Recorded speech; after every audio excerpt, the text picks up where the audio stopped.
प्यारे साथियों, आप सभी का स्वागत करता हूं अपने एमआरएस स्टडी परिवार में।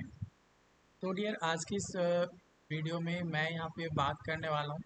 कई सारे लोग इंतज़ार करते हैं, गवर्नमेंट जॉब की तैयारी करते हैं, बट अब बहुत मेहनत करने के बाद भी उनका जो है गवर्नमेंट जॉब नहीं हो पाता है। तो वैसे कैंडिडेट बार बार मेरे पास कई सारे कमेंट करते हैं कि सर, मैंने जो है इलेक्ट्रिकल से इंजीनियरिंग अपना किया है, कंप्लीट कर लिया है, मेरे पास एक्सपीरियंस तो नहीं है, बट मैं काम करना चाहता हूँ। तो यहाँ पे मैं कुछ जॉब्स लेकर आया हूँ, अलग अलग कंपनी का, जिसमें मैं बात करने वाला हूँ। कुछ में फ्रेशर अलाउ होंगे, कुछ में एक फ्रेशर अलाउ नहीं होंगे। तो आप अपना रिज्यूम फिर भी देखो, आप फ्रेशर हो या थोड़ा बहुत एक्सपीरियंस हो, बट अपना रिज्यूम शेयर करने में कभी भी कतराना नहीं है, कभी भी हिचकिचाना नहीं है कि मेरा रिज्यूम सेलेक्ट होगा कि नहीं होगा। कई बार क्या होता है कि जब बहुत ज़्यादा अर्जेंसी रहता है कंपनी में, कैंडिडेट का रिक्वायरमेंट रहता है, तो अगर आपका एक्सपीरियंस नहीं भी है फिर भी आपको कॉल किया जाता है, ताकि आप वहाँ पे खड़ा रह के काम करवा सको, क्योंकि आप एक टेक्निकल बंदा रहोगे। आप रिस्पॉन्सिबिलिटी लेने के लिए वहाँ पे आपको खड़ा किया जाएगा कि भाई आप रिस्पॉन्सिबल हो, मतलब एक टेक्निकल बंदा होना चाहिए। तो यहाँ पे आपका O2 पावर में है ना, ऑटो पावर में आपका रिक्रूटमेंट निकाला गया है और साइट इंजीनियर के लिए। इसके लिए साइट इंजीनियर के लिए जो है रिक्रूटमेंट आपका जो है निकाला गया है। तो ये हायरिंग से रिलेटेड यहाँ पे जो है अपडेट मैं आपको देने वाला हूँ। इसका लोकेशन जो साइट इंजीनियर का होने वाला है वो आपका मोटाला, महाराष्ट्र में आपका होने वाला है। अगर आपने बी या बीटेक इलेक्ट्रिकल इंजीनियरिंग में किया है ना, बी या बीटेक इलेक्ट्रिकल इंजीनियरिंग में किया है, तो आप यहाँ पे रिज्यूम शेयर कर सकते हो। ठीक है, एक्सपीरियंस 3 से 5 साल बोला गया है, ठीक है। बट अगर आपके पास एक्सपीरियंस नहीं भी है फिर भी आप अप्लाई करते रहो, क्या पता कभी आपका किस्मत साथ दे दे और आप जो है आपका सिलेक्शन हो जाए, है ना, कुछ भी हो सकता है।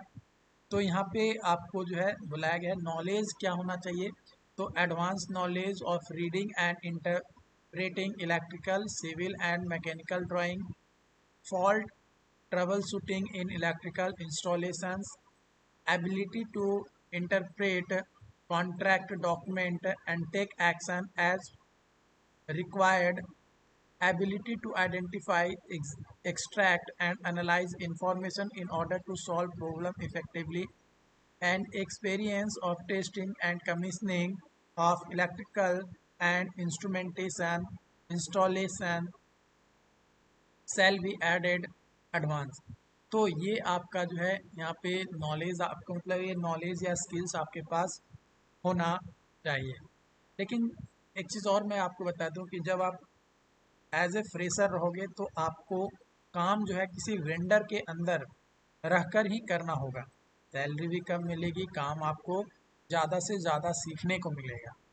अगर आप सीखने के पर्पज़ से ज्वाइन कर रहे हो तो, अगर आप पैसा के पर्पज़ से ज्वाइन कर रहे हो कि मैं कंपनी में जाऊंगा, पैसा बहुत कमाऊंगा, तो ये भ्रम निकाल दो, क्योंकि स्टार्टिंग में आपको सीखना बहुत ज़रूरी है। अगर नहीं सीखोगे तो आपको ही प्रॉब्लम होगा।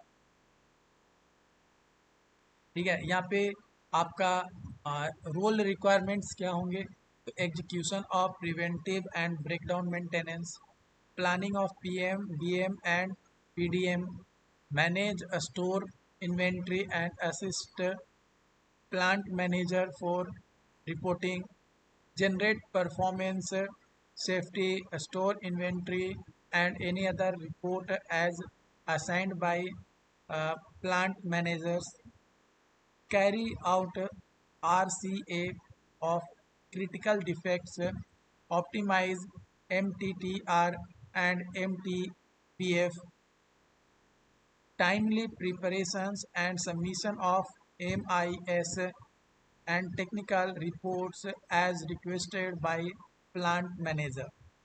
यहाँ पे ये रिज्यूम दिया गया है आपका जो है, आप क्योंकि रिज्यूम भी इफ़ेक्टिव बनाना ज़रूरी है। अगर आपका रिज्यूम इफ़ेक्टिव नहीं है, अच्छा नहीं है, सही नहीं है, तो फिर किसी मतलब का नहीं है। तो रिज्यूम भी आपको इफ़ेक्टिव बनाना है। मैं एक कोशिश करूँगा 1 से 2 दिनों में एक वीडियो लाने का, जिस रिज्यूम से मेरा सिलेक्शन हो पाया, क्योंकि मैं एज ए सिविल इंजीनियर हूँ, काम करता हूँ साइट पे। तो मैंने किस तरीके से अपना रिज्यूम बनाया था, एज ए फ्रेशर किस तरीके का रिज्यूम बनाया था, और आफ्टर सम मंथ, है ना, कुछ महीने के बाद मैंने कैसा रिज्यूम बनाया, तो एक लिमिटेड कंपनी में मेरा सिलेक्शन हुआ। वो तमाम चीज़ें मैं आप लोगों के साथ शेयर करूँगा, और कैसे आप भी एक वेंडर कंपनी से क्लाइंट कंपनी में या ईपीसी कॉन्ट्रैक्टर कंपनी में आप जो है ज्वाइन कर सकते हो, या आपका सिलेक्शन हो सकता है। मेरा जो जर्नी रहा है, वो जर्नी भी मैं आपके साथ शेयर करूँगा, लेकिन उससे पहले मैं आपको रिज्यूम दिखाऊंगा, बताऊंगा कि कैसे कौन कौन से तरीके हैं रिज्यूम बनाने के, कौन सा तरीका से ज़्यादा पॉसिबिलिटी है कि आपको नौकरी जल्द मिलेगा। वो तमाम चीज़ें आप लोगों के साथ मैं शेयर करूंगा। बस आप जो है हमारे साथ बने रहिएगा। चैनल के साथ अगर आप हमारे जुड़े रहेंगे तो डेफिनेटली आपको जो है पता चलेगा। ओके। इसके अलावा एक और रिक्रूटमेंट आया है, आपका इलेक्ट्रिकल इंजीनियरिंग का ही है, लेकिन इसमें कई कई सारे लोग बोलेंगे कि इसमें पैसा, तो आप बताएं नहीं कितना पैसा मिलेगा। तो जैसा आपके पास एक्सपीरियंस रहेगा उसके हिसाब से आपको पैसा मिलता है भाई, प्राइवेट कंपनी। तो अगला जो यहाँ पे रिक्रूटमेंट आपका है, तो ये इंजीनियर, सीनियर इंजीनियर और assistant electrical engineer AC and DC system solar project के लिए जो है यहाँ पे बोला गया है। इसमें जो है आपका जो एक्सपीरियंस होना चाहिए वो आपका 2 से 7 साल होना चाहिए। कितना? 2 से 7 साल।